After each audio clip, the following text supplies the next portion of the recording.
Hello and welcome to the True North Show. I'm your host, Megan North. Firstly, I would like to say Happy New Year to everybody. I hope that 2026 is an amazing and incredible year for all of you.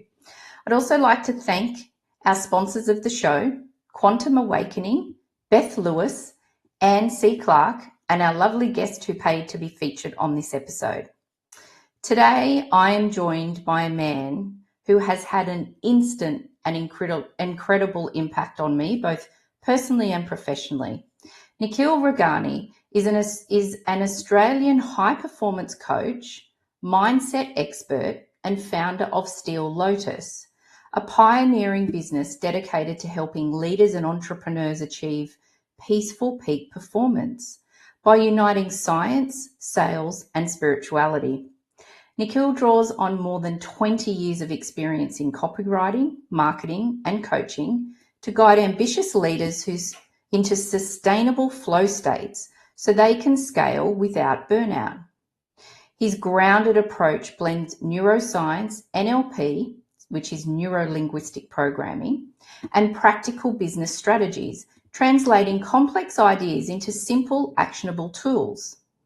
Previously a senior copywriter, tech industry veteran, and marketing agency founder, Nikhil has led award-winning teams and crafted multi-million-dollar campaigns for CEOs, government leaders, and high-performing business owners in Australia and abroad.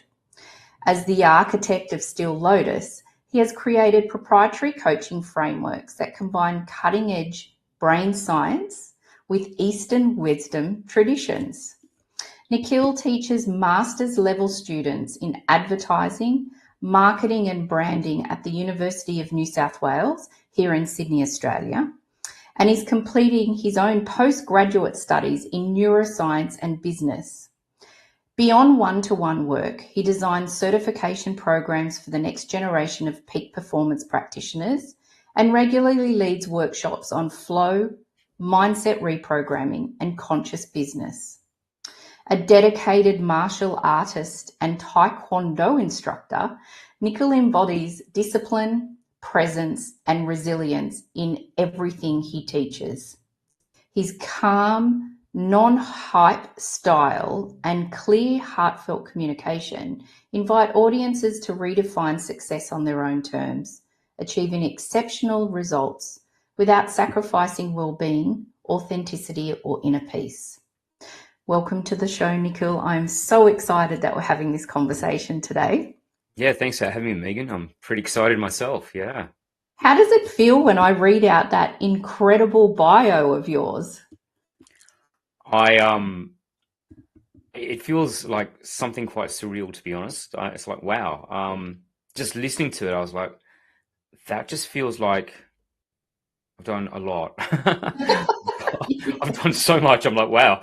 And you know, the funny thing is I look at it and I'm like, yeah, that's just normally me. I tend to do lots of different things, but it's on reflection, it's quite humbling to be given the opportunity to be able to do so much, and to be able to go across so many different fields and then bring them together. And that's really what I think I've been doing the last 15 to 20 years. Yeah.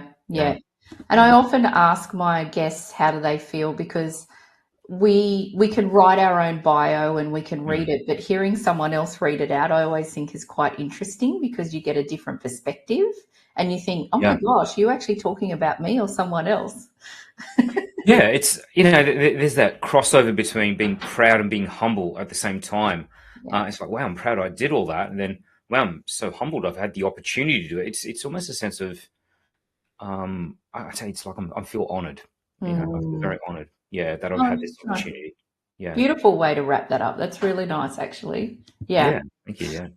So talking about your career journey, it has been wide and varied over the years. So what was the defining moment that led you to pursue your true passion and purpose? What was happening for you at that time? I always had an interest, I guess, in deeper truths. That's the first thing. From a very, very young age, I've always been looking for, well, why and what's the way to get some clearer answers. And I think frustrated my parents to no end because they couldn't answer them. Community leaders, religious leaders, all these people, when I asked them questions that were too deep, they would laugh and kind of make a joke of it. But, there was a genuine curiosity around that. As I went through my schooling, one thing became very, very clear. I had a deep passion for wanting to connect and help people to be the best versions of themselves. And to that end, I did so many different things. I worked in politics. I've worked in recruitment. I've worked in, I've been a clairvoyant, a professional psychic. There's so many different things that I've done. But ultimately, what I really figured out was that I wanted to help people to become the best versions of who they are. And I think part of that came from idealism. I was a very idealistic youth that, I believe in world peace. I believe that people can be better. I believe that at the end of the day, it sounds a bit hippie, but, we can be a bit, we can come together as a single race of humanity. And I think a lot of that really came from the fact that as a child, I'd experienced a lot of racial attacks in my home country of the UK when I was born. And that wasn't right for me. That just was not wrong. That wasn't correct. And, in reflection, I look at that and I think, that's maybe where the starting point really was for who I became as a person and what I really stood for. So it wasn't a career-defining moment, but I think it was more of a life path-defining moment more than anything like that, when I realized this is not right. This is not the way it should be. And so it became, how can I help people? How can I help people become really epic and really awesome and the best version of who they are, not some insecure version, not someone else who's trying to fit into somebody's shoes, It's like not that type of thing, but who you really trying to be. I think that's part of it, yeah. Has that then been through your career and all the opportunity? Are you the type of person that someone turns up and they give you an idea or an opportunity that you think, yep, I'm going to try it because it feels right? Is that how things flow for you? That's such a good question, Megan. Yeah, I wish it was like that. It's not always been like that. What it's really been, it's been quite interesting, is that I just get this feeling. I just get this, I guess, a calling, a gut feeling, intuition, call it what you will, that this might be a better idea. This might be a better way to do it. And it usually tends to come to me as opposed to me going out and seeking it.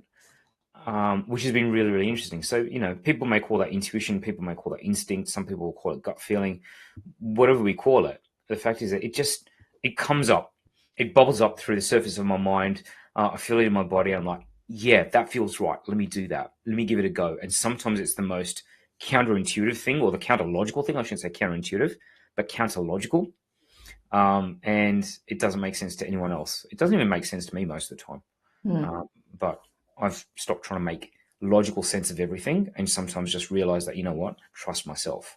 And that deep trust is obviously something that is really ingrained in you. Otherwise you wouldn't have I don't know whether it's courage, but confidence maybe then to follow whatever is coming up, even if it's not logical, but you just trust it anyway.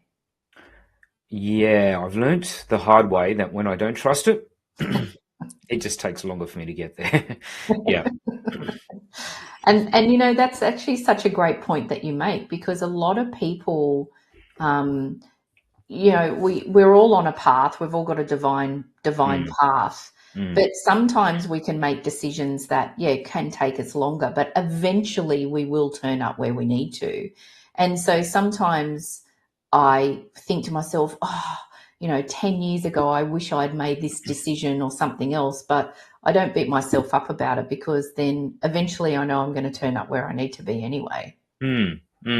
That's so funny you're saying that, because only yesterday, I was thinking to myself, wow, when I first started on my journey in my own business, I actually wanted to be a life coach, which is so funny, right? And my first attempt at business as a life coach didn't go too well at all.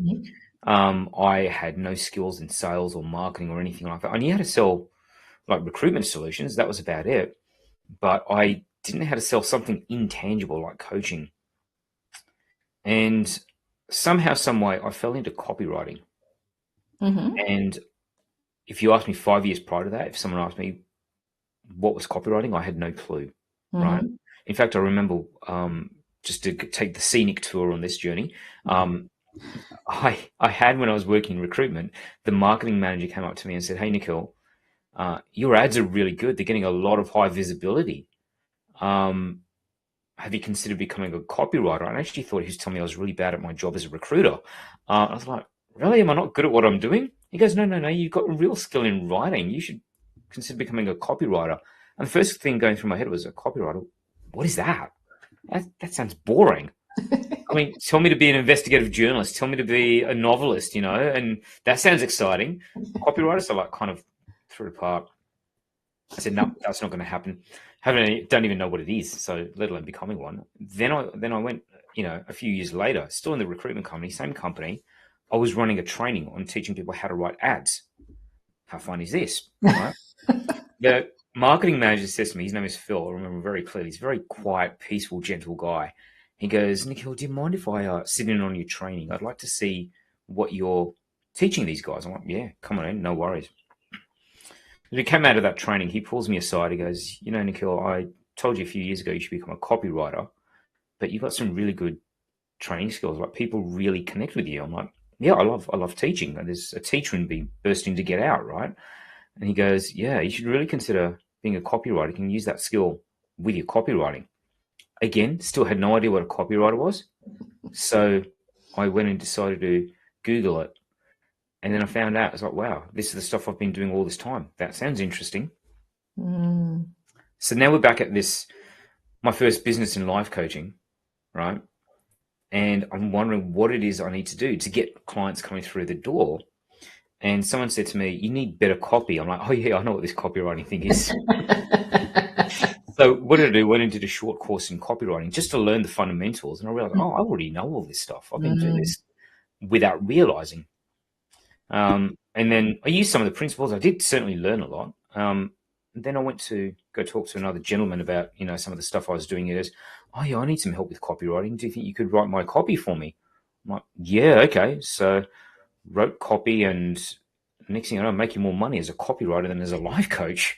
And people are paying me to become a copywriter, and that started my journey.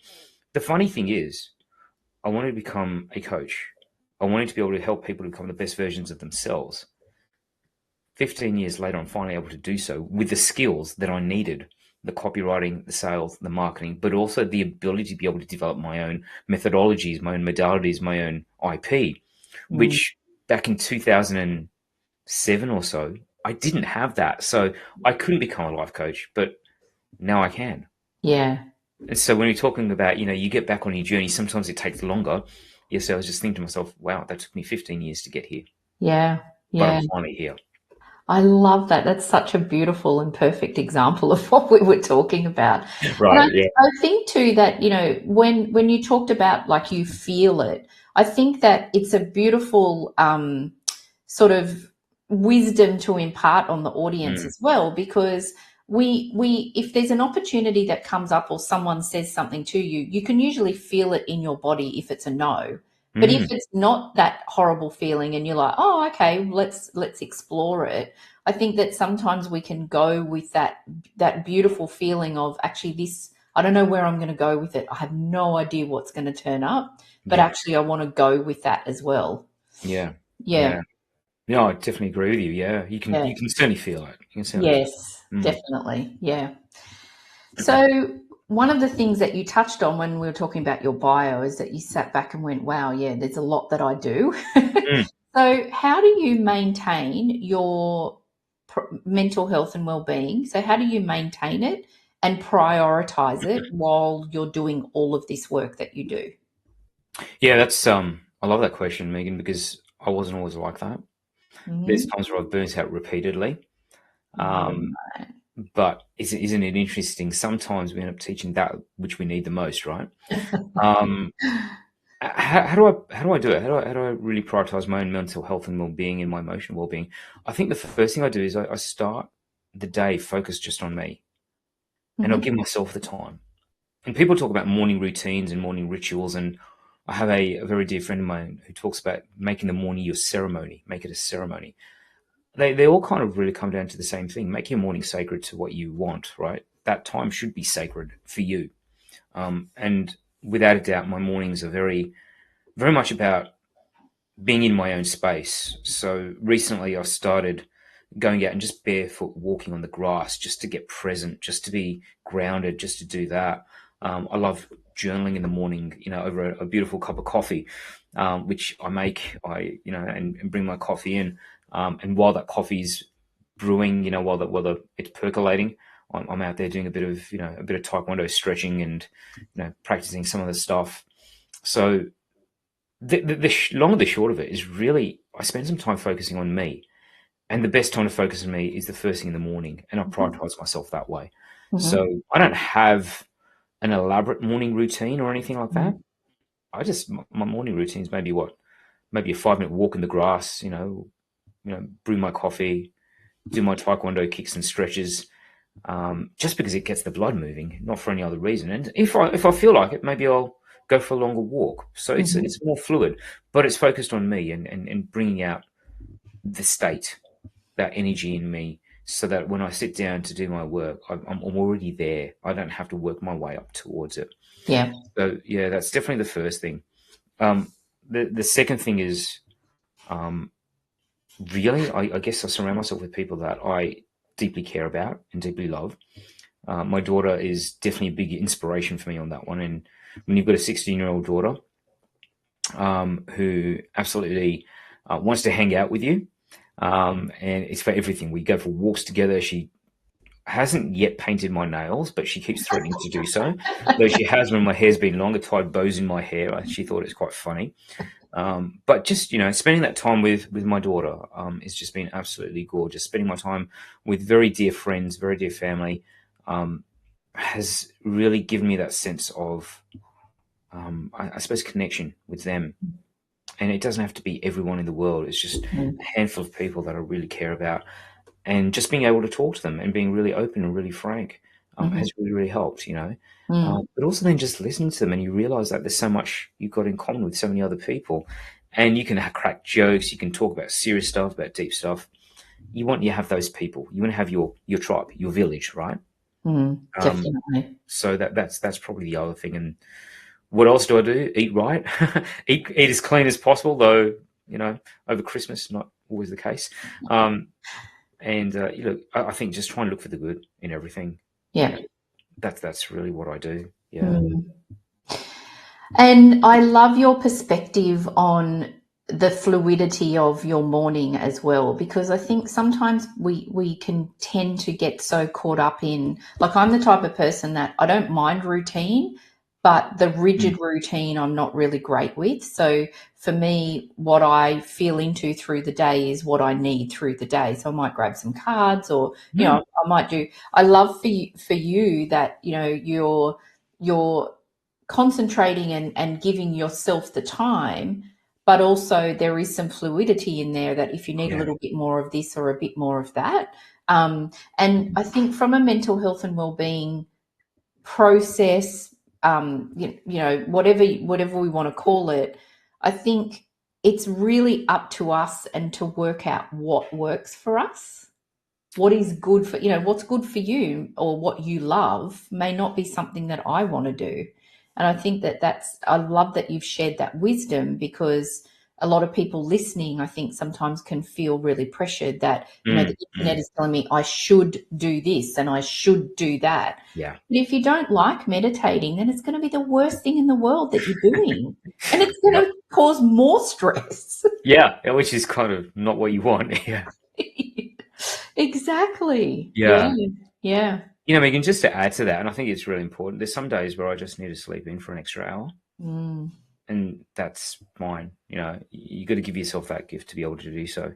Yeah. I think, especially the work that I do in flow states and peak performance, I work with a lot of high performing individuals who burn out a lot. And I think the biggest thing that they lack is that ability to be able to connect with themselves and just listen to themselves. And sometimes they do just need to sleep in for an extra hour. Sometimes, that's really what it is. Sometimes they do just need to get out and get away from everything for a bit. Sometimes you just need time in solitude, away from friends, family, everyone. Yeah. And that's fine. That's what people should do then, Yeah, exactly. Yeah. So do you think that Do you think that peak performance, I want to talk about that. Peak performance is something that you feel has been ingrained in you from the very beginning? Like as a student, were you Mm. a high performer? Was it something that you felt from the beginning that you wanted to get the most out of everything? Or is it something that you have then developed in yourself as well? Yeah, good question. Good question. I think it's a mixture of both. Um, that's the way I'd say it. So there's parts of it which you're born with, you're quite good at. Part of it is you've got social. Um, let's call it peer pressure. Let's put it that way. um, you know, I'm a bit of a competitive spirit, right? I Hmm. do enjoy competing, but most people that I like to compete with, I tend to be on very similar calibers. But also like competing with myself, I like doing things a little bit better than what I did yesterday. But also know that that's not sustainable to do that all the time. You can't have just exponential growth without taking downtime. But I think part of it's got to do with the fact that there was my parents. I'm a son of a migrant. My parents came over here and they always like, work hard, do best. And I was like, I don't like being bored was my main thing. Hmm. So what would be perceived as normal academics within I suppose, my ethnic culture of, studying high levels of mathematics, high levels of physics and chemistry. I did the absolute opposite. I did biology. I did low levels of maths. I focused on music and Italian, in what I did in school, just to give you an idea. But whatever I did it because I enjoyed it. And I think that was the main thing. So when I enjoy something, I tend to give it my all. Hmm. And I really throw my heart and soul behind it. As I started getting older, I realized I couldn't just rely upon just my natural abilities and my natural talents. I had to figure out what it was that I needed to put into my work. And sometimes it did mean I needed to roll my sleeves up and do things that I didn't particularly enjoy. And that I don't know anyone who actually, when they first start doing cold calling, enjoys cold calling, right? But when I was working in recruitment or when I was working in advertising agencies myself, I did have to do cold calling. And while I didn't enjoy it, I still threw myself into it. Yeah. Again, I was looking for things. I was always looking for the positive. I was always looking for good things, right? Hmm. Um, so there's a difference between, I guess, hustle and peak performance, right? And I started by turning into a bit of a hustler, and I would work till crazy hours, and then I'd have crazy crashes. Hmm. One of those periods of hustle affected me physically, mentally, emotionally. And I was probably going through a bit of a difficult time at life at that point, having a life transition. And so, in amongst all of that, working hard and overloading myself actually landed me in hospital. And that for me was oof, I can't think of Mm. it. You know what I mean? That was I wouldn't even say it was a wake up call. It was a slap around the face. It really was. Um, Mm. I'm a single dad. I take care of my daughter, and knowing that I'm in a vulnerable situation and that my daughter feels helpless, she was Mm. quite younger at the time, is not a nice feeling to have. Mm. And so I realized I need to be a lot more sustainable. I'm a very thorough learner, Megan. I say thorough. Some people say I'm a slow learner. No, I'm a very thorough learner. I'm very experiential, right? So it took me a few more years before I finally managed to make the full switch into saying, okay, I need to stop. Being a peak performer, being a high performance person means I also need to recover as well. Okay. And that is something that I started developing more and more of was recovery schedules, recovery routines, recovery rituals, right? Mhm. Including things like sleep, including spending even more time unwinding. Because let's face it, if you stretch the elastic band far enough, it's going to flick back, right? Yeah. So you need to give it that time to come back and rebalance and normalize. And our bodies are no different. The more you stretch it, it's either going to break or it's going to snap back. Yeah. So we want to give it a natural comeback. We're going to give it a Mhm. natural flow back into rhythm. Maybe elastic bands are not the best example, but I think it makes the point, right? Yes. Yeah. Um, and so what I found was that the harder I worked, the stronger I needed to recover. And that's where, I guess my big tagline, if I was to hang my hat on anything as a tagline, it'd be don't hustle harder, flow stronger. Um, Mhm. and understand that you can't maintain flow states for extended periods of time. their flow states, they feel good, but then the recovery when you come out of that, that is just as important. If you stay in flow states all the time, you'd actually burn up. Not just burn out, you'd actually burn up. And I think Rian Doris calls it burning up, who's another expert in flow. It's just a beautiful way to put it. Yeah. It feels good, but if you did it all the time, it wouldn't feel good. So enjoy it while it lasts, enjoy the recovery, and then get back into it. So that's how my peak performance evolution happened. Some of it was pushed upon me, thanks to life, and some of it just, through my own experience, I developed it. Yeah, trying to be the best version of myself has always been there. And I guess that's why I wanted to become a life coach, is because while I was helping others become the best version of themselves, I got to do it for myself too. Yeah. And so that hustle versus peak performance, what do you think, like in a nutshell, is the difference? That's a fantastic question. And without a doubt, the biggest thing is it comes down to honoring your body. It comes down to working with your biology, working with your physiology, right? It comes to working with your psychology and your neurology, your nervous system. That's peak performance, right? Peak performance is basically about using how your body and your mind and your nervous system work and going with it as opposed to going against it. Hustle doesn't have that. It's just like bang, bang, bang. It is. You're running up against a wall, and you keep running against a wall until either you break or the wall breaks, right? And that's basically what it is. And chances are, because it's a wall, chances are you're probably going to break. Yeah. Hustle is not about going with your biology. It's not about going with your psychology. It's not about going with your neurology. It's about going without a clear definition of when to stop. And there's times where I'd worked till about 2 o'clock in the morning making sales calls into the United States. That's hustle. Because who in their right mind wants to stay awake till 2 a.m. making sales calls? Yeah, no one. No one. Yeah. But when you're a hustler, that's all you know. That's just the condition you have. Yeah. So as I said, peak performance is about going with your biology, your psychology, and your neurology. Hustle is fighting it.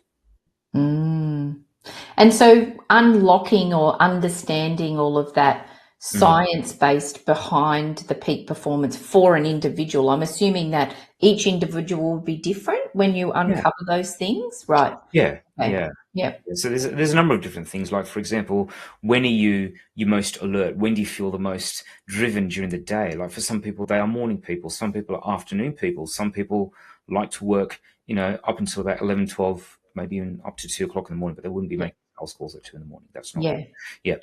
But it's, people have different rhythms, and they call them the circadian rhythms, basically, your body's clock, right? Yes.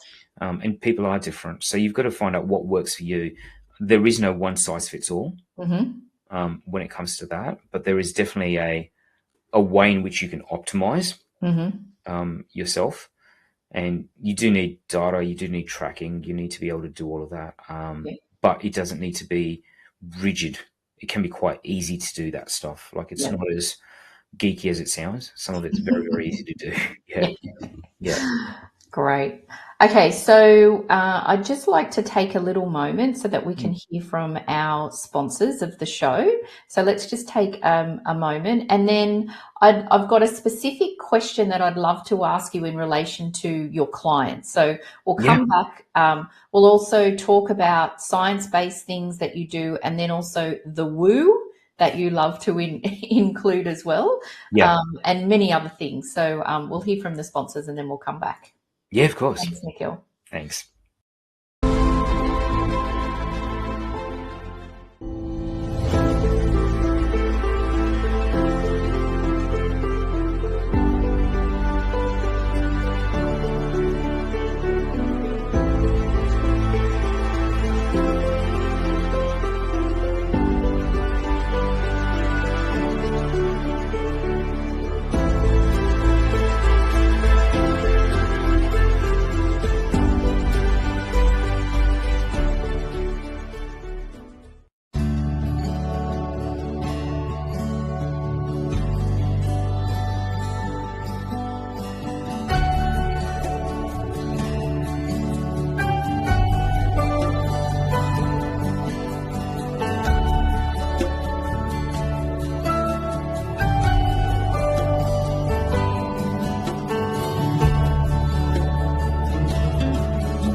Welcome back.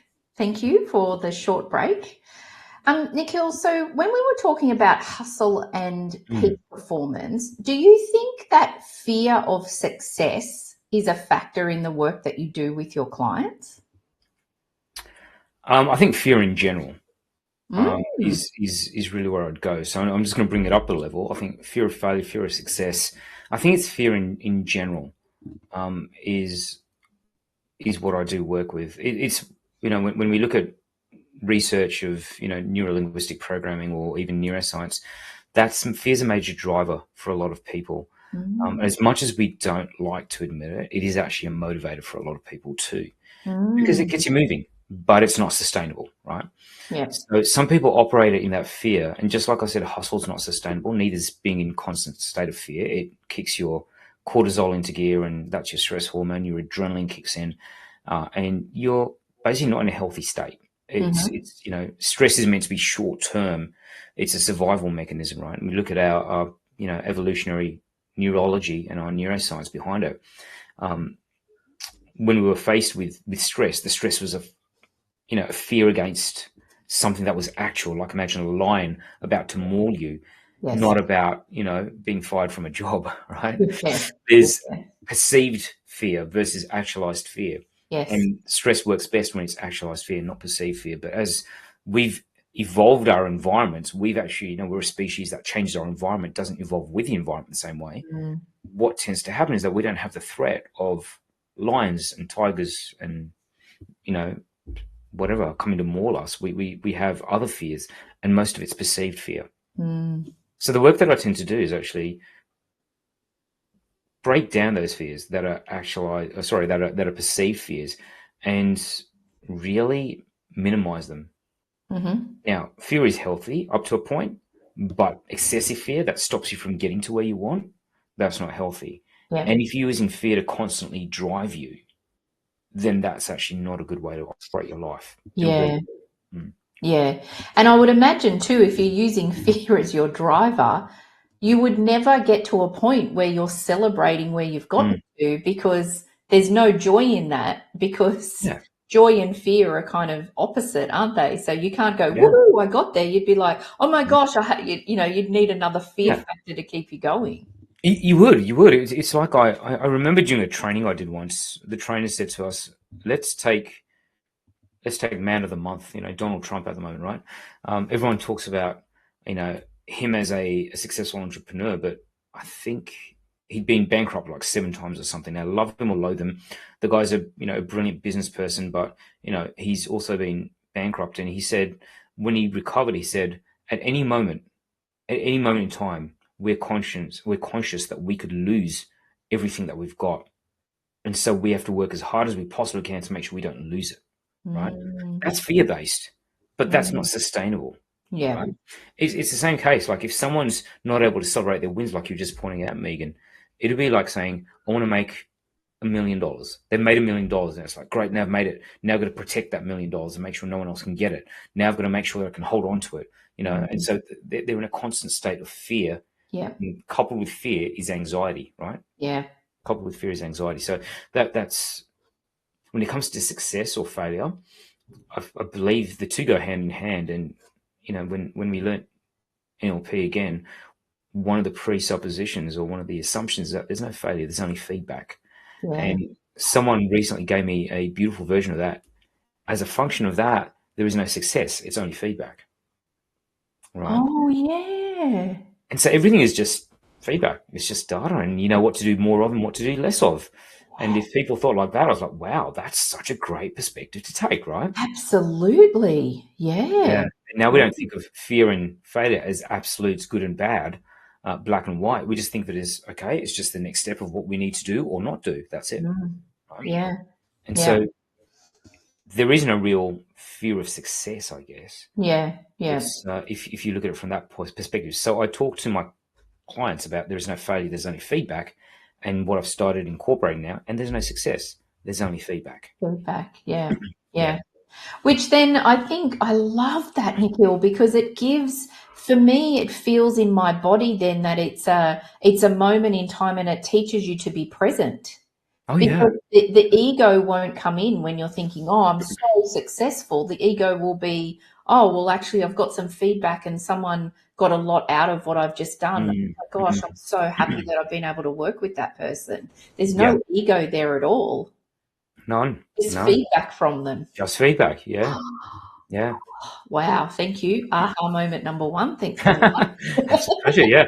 It was an aha moment for me when I heard it too. I was like, that Yeah. is magic. That's powerful. Yes. Yeah. Yeah. Very powerful. So obviously, a lot of your work is science based, but where does the woo come in? So, what type of woo really excites you when you're working on yourself or with your Mm, clients? cool. I'm going to answer this in a couple of parts. So yeah, science forms the foundation of what I do. Mm-hmm. I look at it when I work with business owners. I use a triangle. So if I was to imagine a triangle divided into three layers, at the very bottom you've got strategy. Okay, Mm-hmm. when things don't work, right? Business leaders, business owners go to their strategy and they keep trying to fix their strategy, right? There's about 20%, if we use the Pareto rule over 80-20, which most people are familiar with, there's about 20% of people who realize, okay, I'm kind of flogging a dead horse here. I need to shift something. And what they do is they tend to go into shifting their mindset. Mm-hmm. Okay. And that's a really powerful thing to do because when you can shift your thinking, then it opens up more. But what happens when you outgrow your mindset? Okay. And this is what's happening more and more I'm seeing. Again, using Pareto, we're going to go into that third part of the triangle. Of those 20 people, as I said, or 20% of the people that are actually focusing on their mindset and they realize they've outgrown their mindset, what's left for them? That's when I look at their energetics, right? And that's where I start looking at it, right? From an energetic point of view. Now, I'm Mm-hmm. a very grounded type of spiritual person when it comes to business. Outside of business, I'm as hippie as they come, right? Well, maybe I'm not. I'm probably a little bit more muted in that side of things, but more for the fact that you go with what you're comfortable with. Spirituality is not a prescription; it's an experience, right? That's how I like to look at it. So energetics, right? If you look at 20 people who've been working on their mindset and they've outgrown their mindset, the 20% of that would be four. Okay, Mm-hmm. so four people, 4% of the absolute whole will start working on their energetics, right? And there is stories across history talking about people who've done some amazing things. We talk about Steve Jobs and he talks about bending reality, and he was very much into transcendental meditation. He used to carry autobiography of a yogi on his iPad, right? So things like that. He believed in that sort of things. And if you've ever read the book Autobiography of a Yogi, they would talk about a particular element called lifetrons, life force, right? Um, and that was basically, in Eastern mysticism, we might call it chi or prana, right? Mm-hmm. Things like that. Um, that's the stuff that I start working into the business side of it. Is how do we deal with shifting energy? And some of that might come with realignment. Some of that might come with reconnecting with purpose. Some of that will come with developing intuition. Okay. And I take a scientific approach to intuition, right? Understand that there's an unconscious mind, but also if you are more esoterically inclined, we can go into deeper levels of that, right? So that's how I start from a business point of view. From a personal point of view, I have look. I grew up raised with Hindu philosophy, and I call it Hindu philosophy. I don't call it a religion because it's not. Um, it's more of a way of life, right? It's more of a way to live your life. It's not a set of rules or prescriptions. It's just this is how you should do things if you want to get certain outcomes. Mm-hmm. So it's like biology or chemistry. If you want to get this outcome, follow this process, right? It's not dogmatic in that regards, which is really cool. And I think learning from that and then being able to apply this ancient wisdom, which is at least about 60,000 years old, into current day and applying it not from a blind faith point of view, but from a scientific rationale point of view, that's given me a lot of strength, right? Mm-hmm. Now, I do things like burn incense, right? I do have some crystals. Mainly they were gifted to me, but I do like my crystals. I just don't have lots and lots of them, but I have some nice crystals there. Lapis lazuli is my favorite. Oh, yes. It's a beautiful, beautiful crystal. Um, but I also do work with some of the energy lines like chakras, right? Mm-hmm. And I do a lot of rebalancing of my chakras. Now, I also have learned certain modalities of energy healing light language, right? Light Mm-hmm. language, which is basically if you look at how energy vibrates, and I'm going to bring science as well as we into this, everything they say, is energy. At its deepest source, everything is energy. When energy vibrates, it takes a different form. Mm-hmm. The highest form of energy is light. Mm-hmm. That's according to certain esoteric sciences, right? So light language is taking that light, connecting to that light, and then bringing it down a notch into sound. So when you speak it, you intone it, you may have certain words. Certain practitioners will call it the language of the soul. If you look at it throughout history, Christian mystics would call it speaking in tongues, right? Okay. So light language, speaking in tongues, it's all fairly similar, right? Mm-hmm. So with that, when people are intensely blocked, I'll break out into light language to help them to loosen their energetic blockages and to help that energy flow again. Because when you can then fix the energetics, right, that's going to open your mind. Okay. And when you can open your mind, you can shift things. And when those shifts happen, guess what? You can then start new strategies. So I take it a top-down approach, right? That way. So things like light language, things like energetic healing using or light codes, as my teacher taught me. I've used things like Huna, which is the Hawaiian form of ancient wisdom and traditional healing. So I love the Huna. I use some of the ancient Hindu rituals, what they call tantra, right? So tantra is there as well, and tantra just means ritual. It's people talk about tantric sex, but that's only 2 of the 112 different forms that it takes, right? Because it's all about being sensory. It's all about being present to the very sensations that you're feeling right now, and using that to channel your energy to the next level, right? So all of that comes into it, and I'm one of these people that believes that these tools should be accessible to everyone. Yeah. This should be accessible to everyone. So I demystify it a lot. And Yeah. sometimes it's nice to have some mystery around things. But when it comes to growing yourself, the easier and the more accessible it is, the more that you can use it. And so that's the way I like to do my woo. I like to make it accessible. Yeah. I think there's a place for rituals, there's a place for ceremonies. I think some of them are absolutely beautiful. They give symbolism, they give meaning to you, right? But it has to be personal. Yeah. Yeah. Yeah. Wow. And that's how it works for me. Yeah. I love that. I love that I love that you've got the science base, but then you can also incorporate all of these other, Yeah. not sort of, and even not tangible either. I mean, the science is, you're working with people's brains and those sort of things, but then all the other stuff is intangible, but it's nice to blend it. Do you know what, Megan? Yeah, it's true. And I guess I came to this realization that science and spirituality are not two distinct things. They actually work together, right? Yeah. And they all should work together. And I strongly believe this, that spirituality should be normalized as a business practice. And the reason why is because both science and spirituality look for truth, okay? Yeah. One does that through experimentation and research. The other does it through experience, right? Mm-hmm. But ultimately, both come to the truth. Yeah. The pathway shouldn't matter. In fact, they should be both working with each other. And I'm just going to paraphrase or paraquote, as I say, Einstein. Well, I think this quote was attributed to him, which he said, "Science without spirituality is lame, and spirituality without science is blind." Right? The two need to work together. Okay. Interesting. So I think the two work together. The Yeah. two really work together. And I think the third sphere of that is really business. So I talk about sales, science, and spirituality as a 3-circle Venn diagram. And it's the intersect of that. That's where I find my passion. Right? Wow. It's amazing. So given that we're in the first week of 2026 and the first week of a new 1-year cycle, because we've just closed out the 9-year and we're in the 1 year. So a lot of people, I would suspect at the moment, are reviewing where they are. What are they going to do next? What's this year going to bring to them? So what one piece of advice would you give to someone who's thinking of exploring their true passion and purpose? Wow, that's such a cool question.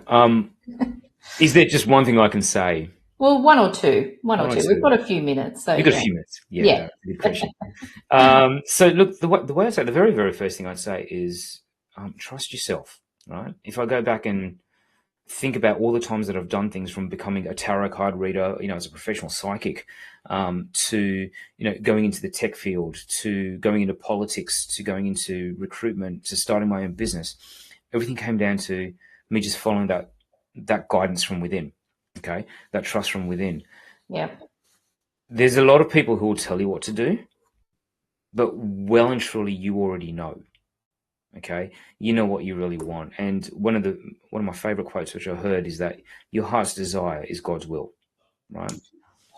Your Love. heart's desire is God's will, right? Mm, And if you look at like all the, a lot of the modern philosophies as well as some of the ancient philosophies, they say there's a God within you who wants to experience the world through you. And it is your job, it is your solemn duty to give that God or goddess within you the experience that it craves. So go ahead and just do it, right? There's always going to be things that you will feel. There'll be hesitations and things like that. If you want to do it, just trust yourself. You will find a way. You are here, right? You've been through tougher things before, I'm sure, and you're still here. yeah. So keep going. This is probably a small thing in comparison to everything else that you faced. Yeah. Right? Yeah. So that would be my humble advice is just, if you feel the calling to go and do something, if you feel your compass drawing you, follow it. Because if you miss this opportunity, then regret is not something you want to live with. Yeah. Yeah. Follow your true north. Follow your true north. Yes. That's what I was alluding to. Without being cheesy. Hey, you can be as cheesy as you like. Oh, sweet, done. So, we're actually coming to the end of our conversation, which I'm really sad about because honestly, I think we could have spoken for hours. There was so many more things that I wanted to ask you. So you might have to come back next season. Yeah, sure. I'd love to. So I'm going to ask you the same question that I ask all of my guests before we finish our conversation. So what is one lesson or truth that you've learned on your journey that you wish you had known earlier? Oh, such a beautiful question. Such a beautiful question. So what comes up for me straight away is there is strength in surrender. Okay? You don't have to fight every battle. Okay? And not everything is a fight.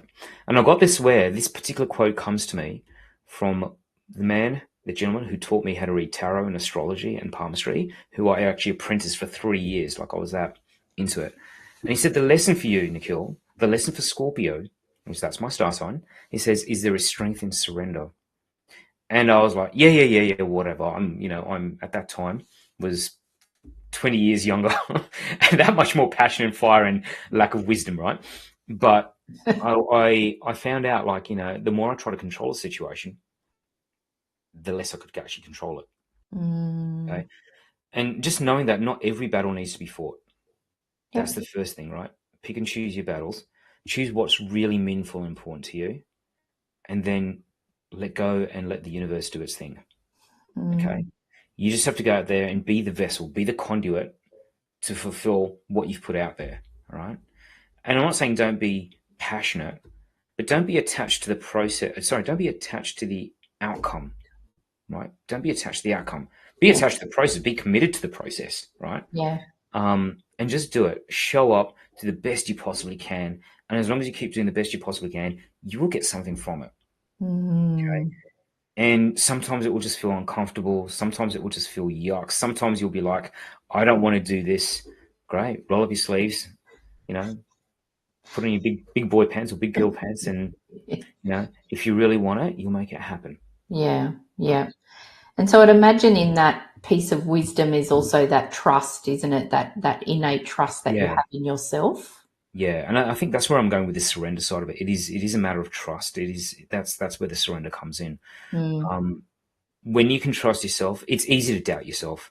When everyone's zigging and you want to zag, it's easy to doubt and ask yourself, am I doing the wrong thing? It's easy to go with the flow. But I'm assuming, Megan, that anyone who's watching the show is a little bit different. They're not made to fit in. And just recognizing this. In fact, this was the advice I gave my daughter the other day is, hey, babe, listen, you and I are not here to fit in, right? And if you're watching this, I have a feeling you're not here to fit in. You're here to do something amazing, amazingly powerful. That God or goddess that's sitting inside of you is out there to do something super, super exciting. Honor that. Surrender to that. Trust that. And I wish I'd listened to myself 20 years ago. Yeah. Yeah. Well, hindsight's a great thing, isn't it? Yeah, it is. Yes. But that doesn't mean I won't listen to myself that way now. Yeah. Mm. And so what's on the cards for you for this year, for 2026? What things are you looking to achieve? Yeah. Look, I've got some amazing ideas that I want to share with the world. And the first one is, look, peak performance is something that I've been wanting to do for a long time. But I realized that, as I said, I'm not here to fit in. I'm not here just to be a coach. Part of what I'm looking to do is actually create an opportunity for other people to be able to be peak performance coaches in their own right and bring their own magic to it, to bring their own life experience to it. So one of the things that I'm launching headlong into this year is to actually create that opportunity to teach more people how to do what I do, bringing together the sales, the marketing, the copywriting, but also bringing together my IP, my methodology, and the ability to be able to teach you. So if you remember at the very beginning of this chat, I said there was a teacher inside of me bursting to get out. I'm Yes. finally able to do that, and able to teach from this 20 years of experience and teach you, out there how you can become a peak performance consultant, a peak performance coach, a trainer, a mentor, how you can use all of the tools that I've got that I've spent the last 20 years gathering and putting together and go there and do it yourself. Wow. Amazing. Yeah. That's Yeah. exciting. It's pretty exciting. Honestly, it makes my heart sing just thinking about it, because Yeah. it's the culmination of the last 20 years. I feel like finding my time is, I wouldn't say finding my time has arrived, but it feels like finding the time has arrived to bring this to the world. Yeah. Right? Yeah. Yeah. Yeah. So that's, Divine timing. it's what it is. I had a friend of mine, his name's Chris. He would tell me, there's only two things in the world that will help you to get to where you need to go: the right time and the right people. Right. And so I think the timing's right now. Yeah. Mm. Wow. Oh my gosh, that's so exciting. Well, I Well, it look is a number forward one, isn't to, it? It's a number one yes, year, isn't it? So absolutely. time for new Yeah. beginnings. Yeah. Yeah. I look forward to toddling along on your journey with you. Yeah, I'm excited. I'm excited. I'd love to have you along with me. Yeah, that'd be so cool. Definitely, Yeah. definitely. So thank you so much for everything that you've shared today. I knew our conversation would be incredible, and it was. And I'm actually really grateful to have spent this hour with you, because usually when you and I spend time together, we're formulating ideas, and we've Mm. got a project on the go at the moment. So it was Yeah. actually nice just to have this time and just sit and listen. So thank Yeah, I loved you. it. Thank you. Thank you. I'm just absolutely, grateful for this opportunity. And I know people talk about gratitude, but definitely I feel it. Yeah, Yeah. thank you. Loving Thank it. you. And I'd also like to thank all of our amazing and dedicated audience, our supporters, and also to the sponsors of this show. I hope that you all have a wonderful and amazing rest of the week, and I look forward to seeing you all again next week. And thank you again so much, Nikhil. Thanks, Megan.